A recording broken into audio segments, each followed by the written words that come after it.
The number one thing you're going to do before you go on a listing presentation is to look up the property address and the seller. And I know all of you are going to ask some pre-qualification questions.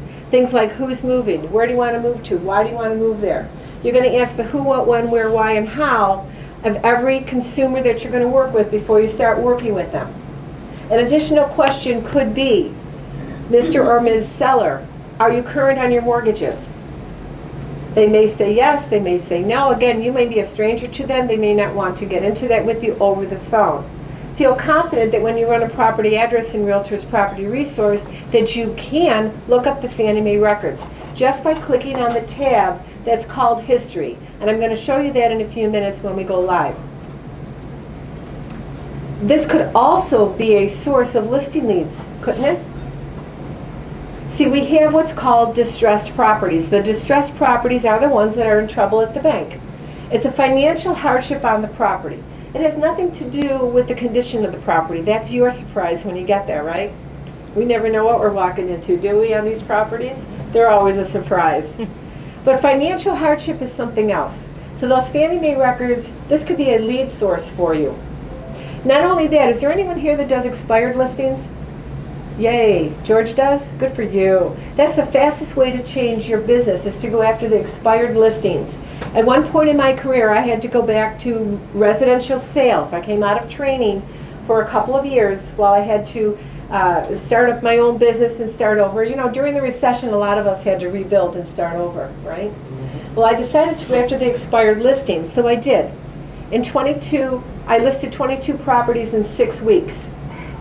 I had 14 of them sold in 3 weeks. I now had my cash flow. You can do that too.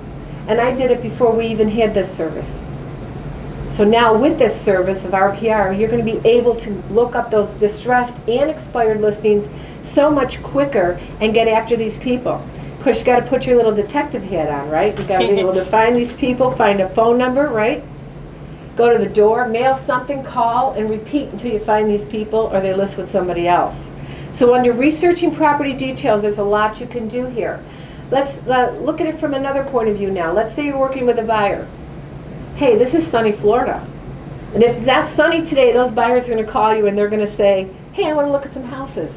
Because I can't go to the beach and I can't go golfing, so let's look at some real estate. And they're going to call you, and you're not going to know who these people are. But you can look up their name. You could look up their current address, find out if they own the home that they say they're living in, right? And you can look them up and see if they're in trouble at the bank. If there's an issue with the mortgage for them in another state, that's going to carry to Florida, right? And that's going to hold you back because they're really not a performing buyer at that time. And I think it's a great idea to know that before you go out and look at property with these people. Because when you're out there with them and you start looking and all that, they say, no, don't worry about my mortgage, it's going to go through. That just isn't good enough. Strong, proactive agents know how to pre-qualify their buyers before they get started. And the first step is to look at the History tab in Realtor's Property Resource. Regarding pricing of properties, we have 2 different CMA programs in here.